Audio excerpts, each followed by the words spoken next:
ఇల్లు తీసుకోమంటే మన బడ్జెట్ కాదు మామయ్య, ఎందుకు అనవసరంగా ఇల్లు అంటారు మీరు, ఇదంతా అయ్యే పని కాదులే అని మా ఫ్రెండ్ నాకు చిన్న ఇంకా పెద్దది ఆయన కదా, మా మమ్మీ డాడీ ఊర్లో ఉంటారు. 10 లక్షలు తీసుకెళ్ళా మా మమ్మీ డాడీకి, మా మామయ్య గారికి ఇచ్చాను. మీరే పెద్ద కదా మామయ్య మాకు ఉన్నది, 1 lakh ఫంక్షన్ పక్కన పెట్టుకున్నాక ఈ 22 lakhs ప్లస్ నా దగ్గర ఉన్నాయి మొత్తం కలిపి తీసుకున్నాం. బిల్డర్ నైట్ రమ్మనేసి మొత్తం ఇచ్చేసా. ఇచ్చి బిల్డర్ కి చెప్పిన నా దగ్గర 2 లక్షలు తక్కువ పడుతుంది, అది ఎందుకు రిజిస్ట్రేషన్ కోసం, సో అందుకని చెప్పేసి వైజాగ్ వెళ్ళిపోతాను అంది. వెళ్ళిపో, దానికేముంది, నా డబ్బులు నాకు ఇచ్చేసావు కదా అనేసి అంటే, లేదక్క మీరు ఇంత ప్రాంప్ట్ గా ఉన్నారు కదా, మీకు నేను నాకు ఎంతో టైంలో హెల్ప్ చేశారు, మీకు నేను ఒక రూట్ చూపిస్తాను. ఏం రూట్? అందులోనూ క్యాసినో, ఇంకా అందరు ఎలా భయపడతారు. అక్కడ 2 వేరియంట్స్ కదా మేడం, మొత్తం డిఫరెంట్, అక్కడ ఇక్కడ 2 విధాలు వాస్తవం. కాకపోతే ఇది మనం బ్యాలెన్స్ ఎలా చేసుకుంటూ వచ్చామంటే, నేను గోవా అంటే ఇదైతే కేసీఆర్ పుణ్యమే, తిట్టుకుంటారు, మనమైతే ఆయన మెచ్చుకోవాలి.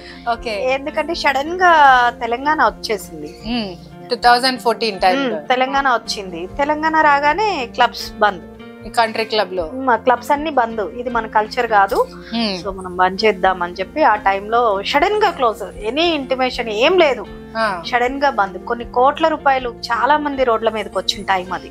ఇప్పుడు లైక్ మీలానే ఇన్వెస్టర్స్ చాలా మంది అండి దీని మీద, అంటే ఇన్వెస్టర్స్ అనే కాదు,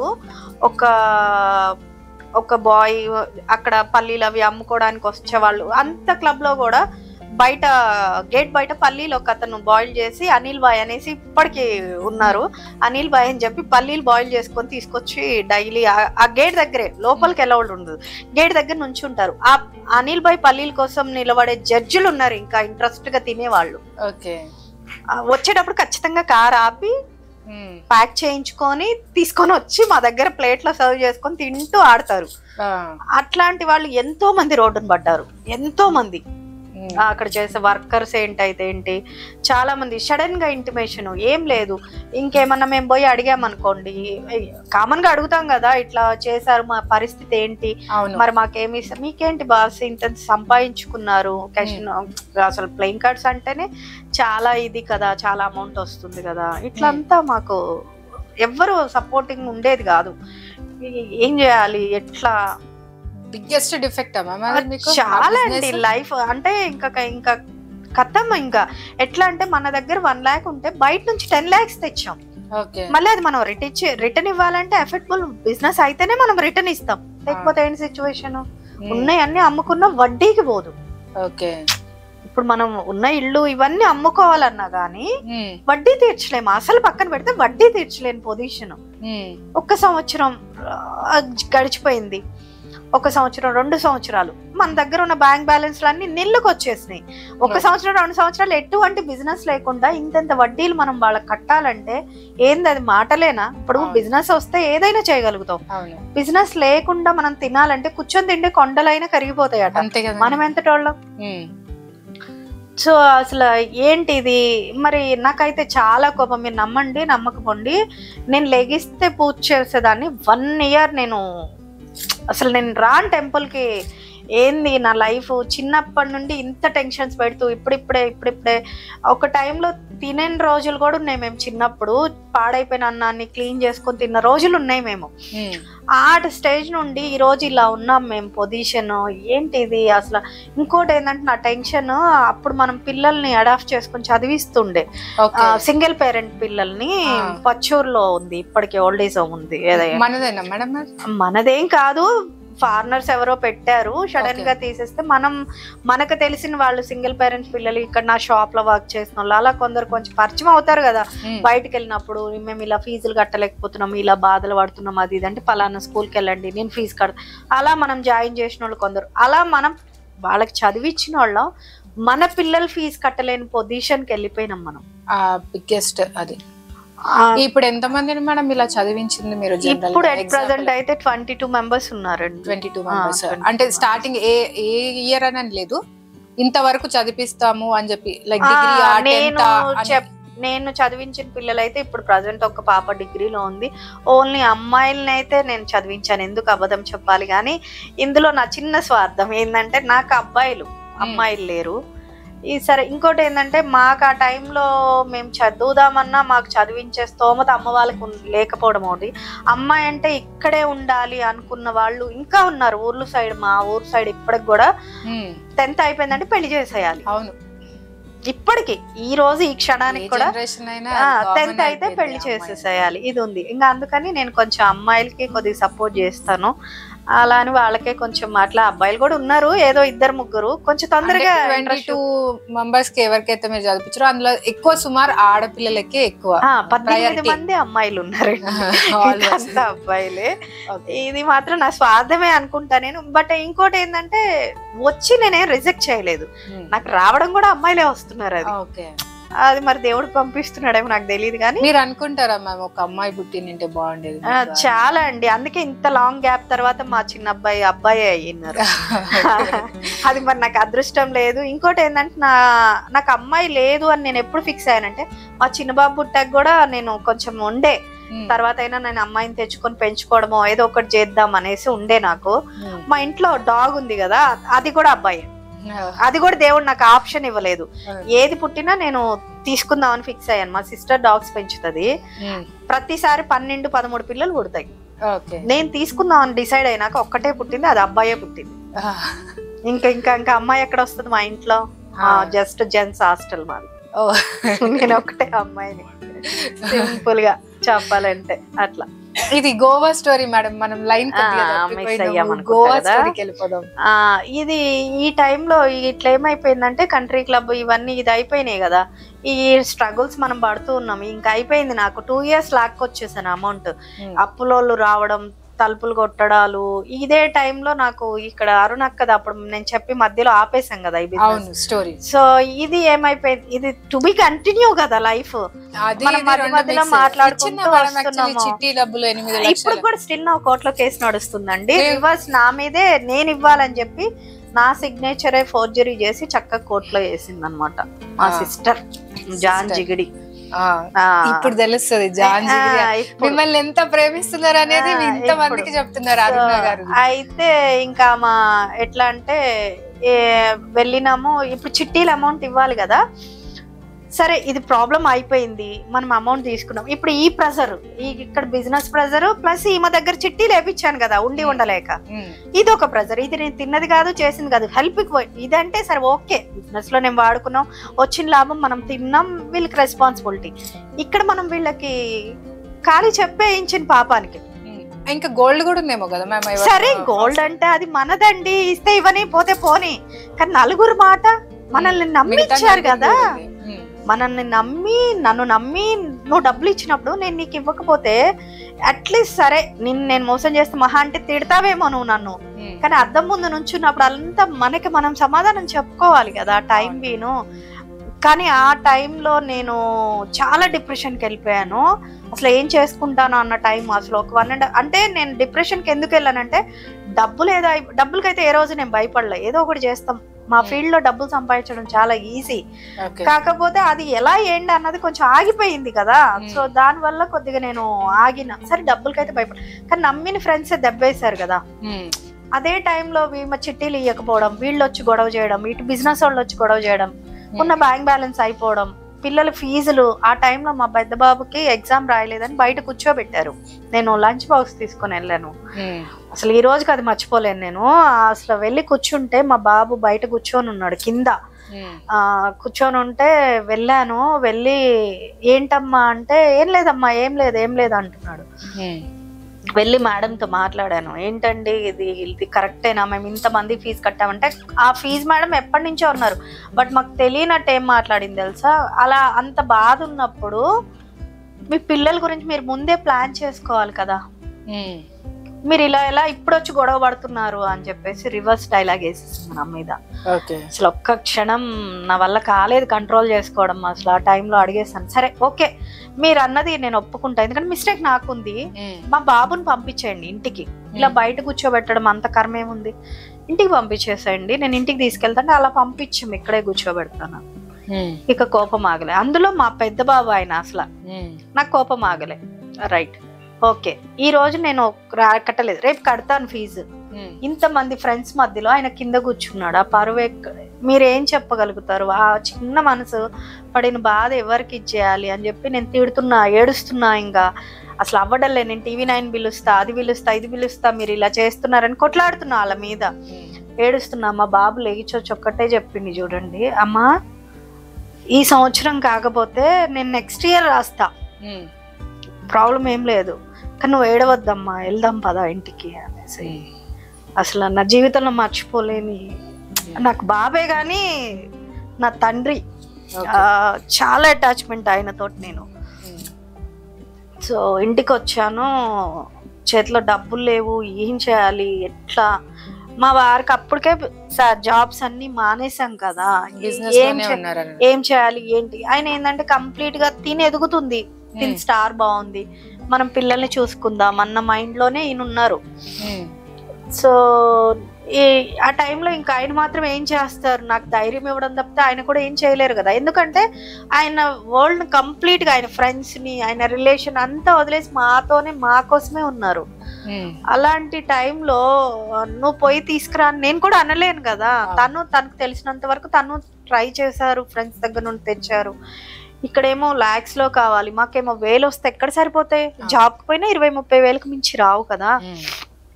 ఏం చేయాలి, ఇప్పుడు నాకు చదువు ఉందా, నాకు ఆ టైంలో చాలా బాధపడ్డాను. అరే చదువు లేదు, జాబ్ చేద్దామన్నా కానీ ఏం చేయాలి. ఒక టైంలో అయితే కొన్ని చెప్పకూడదు, జెంట్స్, ఒక అమ్మాయి బయట వెళ్ళి వర్క్ చేస్తుంది, అది క్యాష్నో ఫీల్డ్ అంటే ప్రతి ఒక్కడికి లోకువే. అడ్వాంటేజ్ తీసుకున్న వెధవలు కూడా ఉన్నారు, డాడీ అని పిలిచిన వాళ్ళని కూడా. సో అలాంటివన్నీ నన్ను నేను కాపాడుకుంటూ నేను ఇందులోకి బయటకు రావాలి పొజిషన్. ఎట్లా అసలు ఏం చేయాలి, ఎలా. అదే టైంలో ఈమె నా మీద రివర్స్ కేసేసింది. నేను అమౌంట్ ఇవ్వాలని నేను నమ్మకంతో అన్ని వాళ్ళ ఇంట్లో వదిలేసినప్పుడు నా ఇంటికి వచ్చి నా చెక్ దొంగతనం చేసి సిగ్నేచర్ చేసేసి చెక్ వేసేసింది. సర్లే వేస్తే వేసింది, తర్వాత చూసుకున్నాం. అది నాకు అంత ఇంపార్టెంట్ అనిపించలే.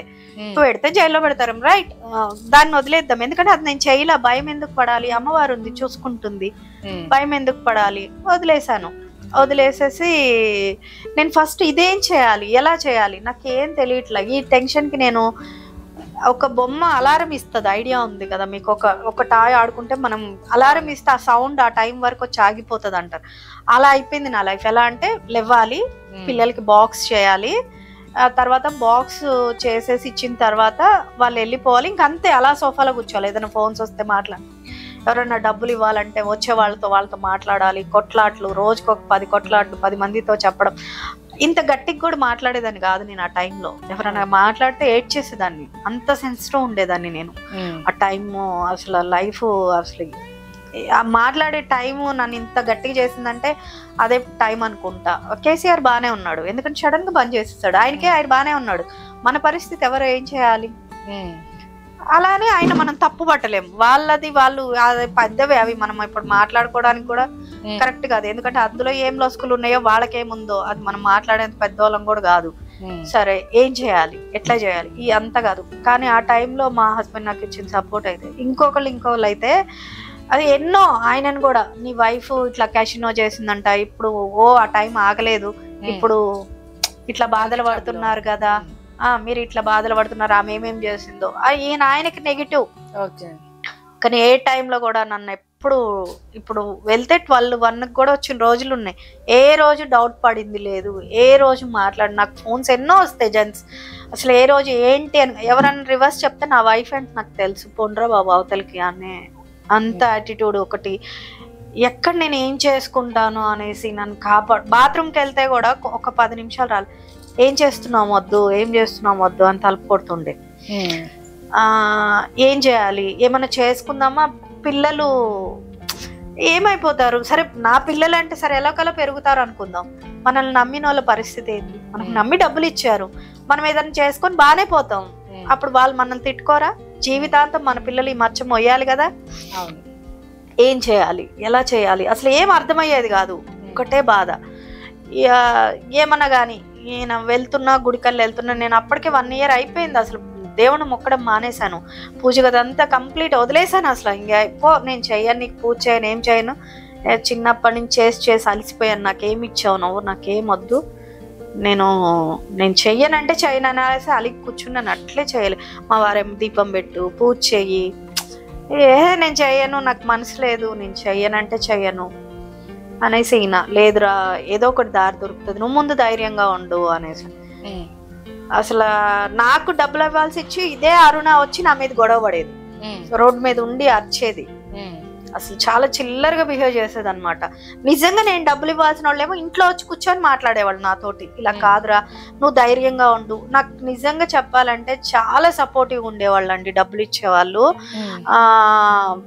అసలు వచ్చి ఇంట్లో కూర్చొని చెప్పేవాళ్ళు ఏదో ఒకటి చేద్దాం, నువ్వు టెన్షన్ పడకు, మళ్ళీ ఏదైనా కావాలంటే మేము అప్పు రివర్స్ ఇస్తాం, నువ్వు మళ్ళీ బిజినెస్ స్టార్ట్ చేయి, ఇలా ధైర్యం ఇచ్చేవాళ్ళు. కానీ ఇవన్నీ నా మైండ్కి ఎక్కేవి కాదు, ఈమె అరిచేయే ఎక్కేది. ఇంత నమ్మాను కదా, నన్ను ఇలా ఎలా దెబ్బేసేసింది.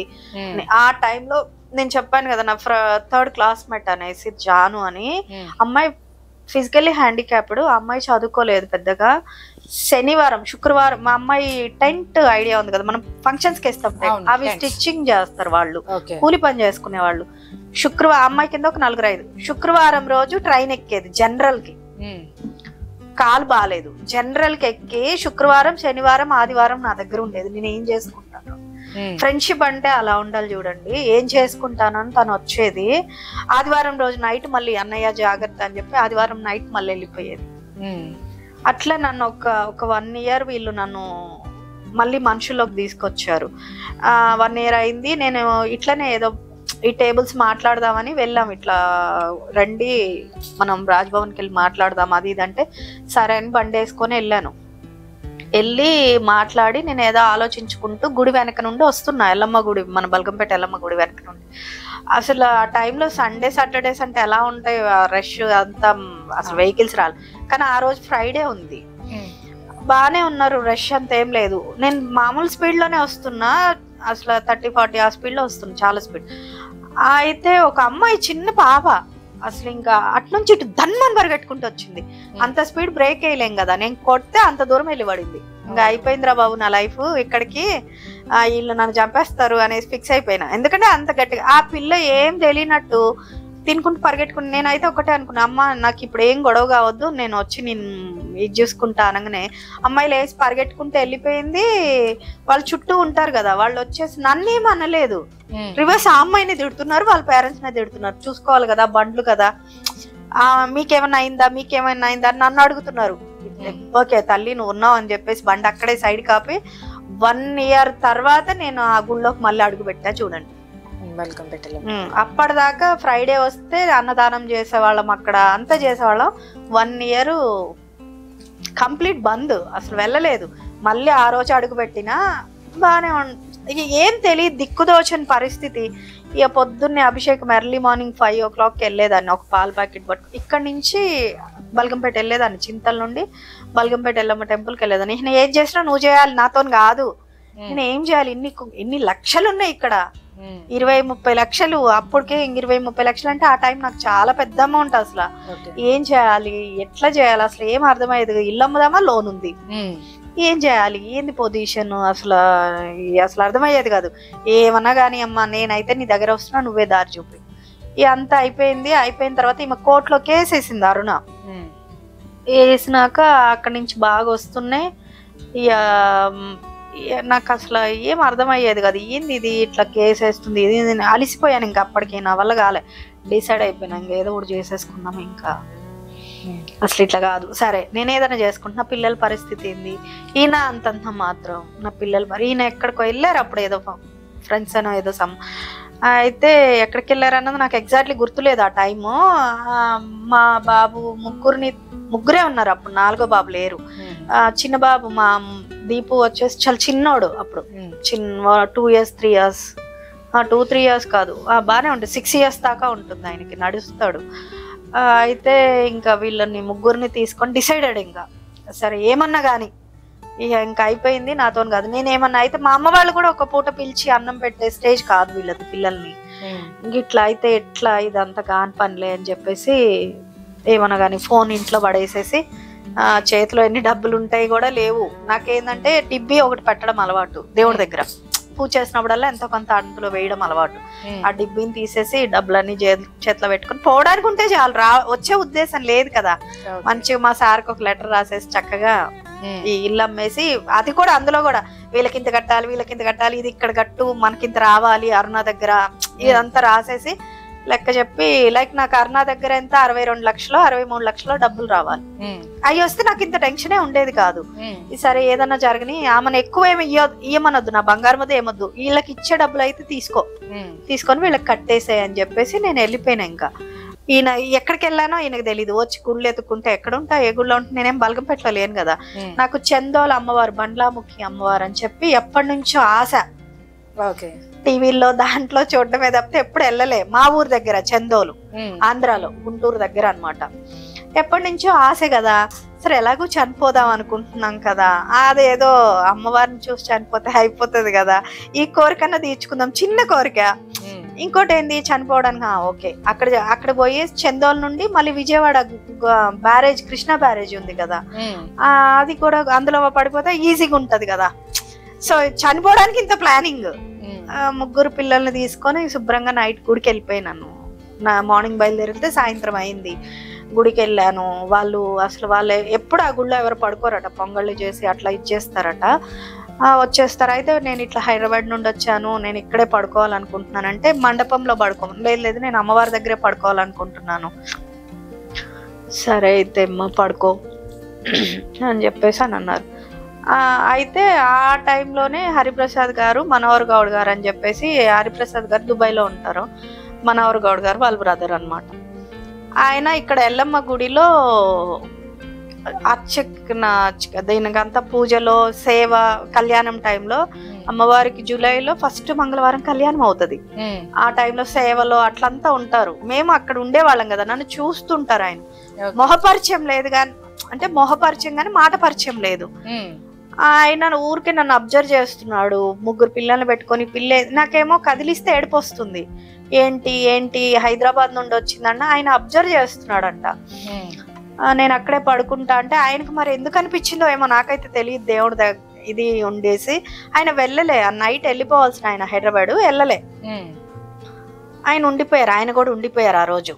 నేనేమో మండపంలో పడుకున్నా, వాళ్ళేమో కారు ఉంటది కదా అందులో పడుకున్నారో మరి ఏం చేశారో తెలియదు నాకు. నేను మార్నింగ్ పడుకున్నా, అసలు నిద్రపోలే. 3 పిల్లల్ని పడుకోబెట్టుకున్నా ప్రసాదం తినిపించేసి. ఆ చిన్నోడేమో ఒళ్ళో ఉన్నాడు, వీళ్ళిద్దరేమో ఇక్కడ ఉన్నారు. నాకేందంటే ఏదన్నా అమ్మవారు చెప్తుంది, పడుకుంటే కదా ఏమైనా వచ్చి చెప్పడానికైనా, నేనేమో పడుకోవట్లే. ఆమెతో కొట్లాట నాకు. నువ్వు నన్ను ఎందుకు ఇలా చేసావు, సరే నన్ను చేసావు ఓకే, నాకు 3 ఎందుకు ఇచ్చావు, ఇప్పుడు వీళ్ళని ఎందుకు తీసుకెళ్ళాలి, నేను నాది అయిపోయింది, ఇప్పుడు వీళ్ళకి ఏం తెలియదు, వీళ్ళని ఎలా తీసుకెళ్ళను నేను, ఏం జరిగింది, అసలు ఎందుకు ఈ బతికెందుకు ఇచ్చావు, నా వల్ల ఈ పిల్లల్ని నేనేంది ఇలా చేయడం అనేసి అసలు ఏం అర్థమయ్యేది కాదు.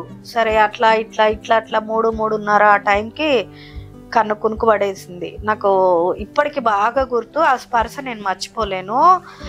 అసలు ఇలా ఎవరో ఇట్లా వచ్చి ఎంత బాధపడుతున్నావు నా బిడ్డ, వీడికేం కాదు, అసలు చాలా, అసలు నేను ఒక రేంజ్కి నువ్వు వస్తావు, నువ్వు భయపడకు బాధపడకు నేనున్నా అని చెప్పి సడన్ గా లేచి చూస్తే ఏం లేదు, కానీ నా మీద అంత పసుపు ఉంది.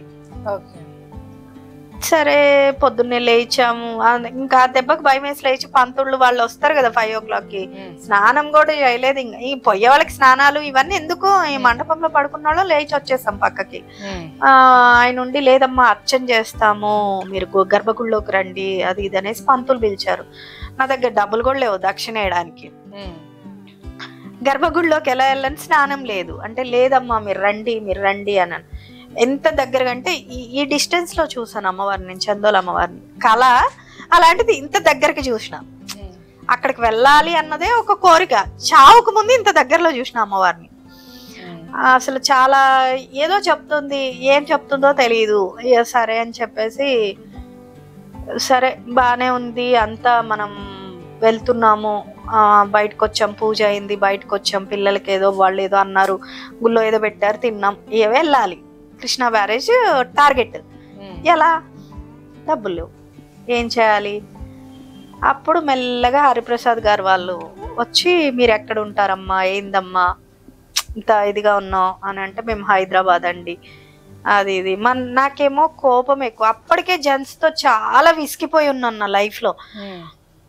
వచ్చి ఇట్లా ఎక్కడికి వెళ్ళాలమ్మా, ఏంటమ్మా అది ఇది అని అడిగితే, మేము ఇట్లా హైదరాబాద్ నుండి వచ్చామండి అది ఇది అని మాట్లాడుకుంటే, సరే మేము హైదరాబాదే, మేము డ్రాప్ చేస్తాము మిమ్మల్ని అది ఇది అంటే, సరే డ్రాప్ చేస్తారా, నాకు హైదరాబాద్ దాకా వద్దు కానీ విజయవాడలో డ్రాప్ చేయండి, మా చుట్టాలు ఉన్నారు అక్కడికి వెళ్తాను అని చెప్పేసి, సరే ఎక్కమ్మా అని చెప్పేసి మాట్లాడారు.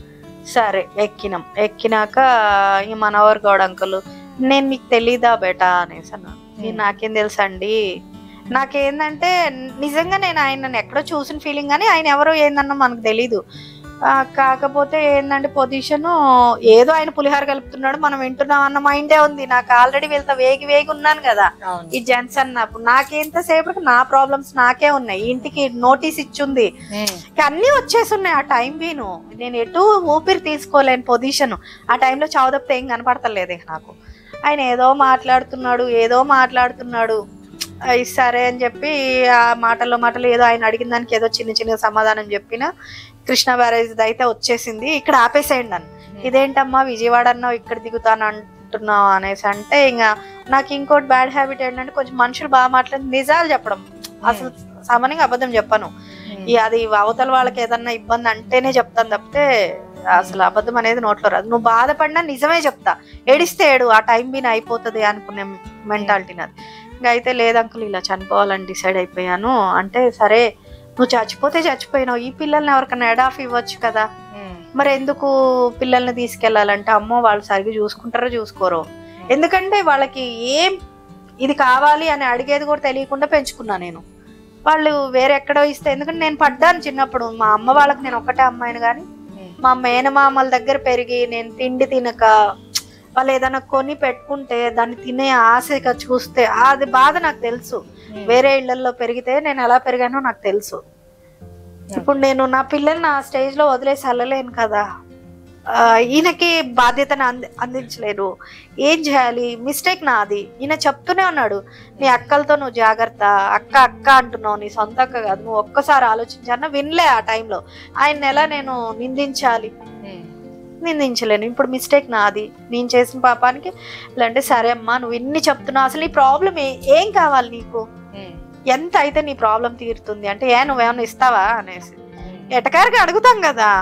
అంటే అసలు నీకు ఎంత కావాలో చెప్పమ్మా అంటే, అసలు నేను ఎవరని మీకు తెలుసు, నువ్వు బల్గంపేట గుడికి వస్తావు కదా, ఫీజులు అవుట్ నాకు, వస్తాను, నువ్వు నాకు అక్కడ తెలుసు, నేను ఇన్ని సంవత్సరాల నుండి చూస్తున్నాను నిన్ను, నువ్వు లడ్డు కూడా వేలంపాట తీసుకుంటావు, నాకు ఐడియా ఉంది, ఈ సిచ్యువేషన్కి ఎందుకు వచ్చావు ఏందని నేను అడగను, నీ ఇల్లు ఏంది ఎక్కడ అని నేను అడగను, నీకు ఎంత కావాలి, నీ ప్రాబ్లమ్స్ తీర్చేంత నేను ఇవ్వలేనేమో, కానీ ఇప్పుడు బతకనేకి ఎంత కావాలి, నీకు నువ్వేమంటున్నావు, నాకు కనీసం ఎటుపోయినా దారి లేదు, నాకు దారి ఇస్తే నేను మళ్ళీ బతుకుతా. ఇంత సిచ్యువేషన్ మళ్ళీ మా హస్బెండ్కి తెలీదు, నేను చనిపోతానికి వెళ్ళాను, ఇవన్నీ ఈయనకు తెలీదు అసలు సిచ్యువేషన్. స్టిల్ నా ఈ రోజు ఈ క్షణానికి కూడా ఇప్పుడు ఏమన్నా వినాలి, ఆయనకు తెలియదు ఇవన్నీ కూడా, ఇంత నేను బేర్ చేసుకొని వచ్చానా అని.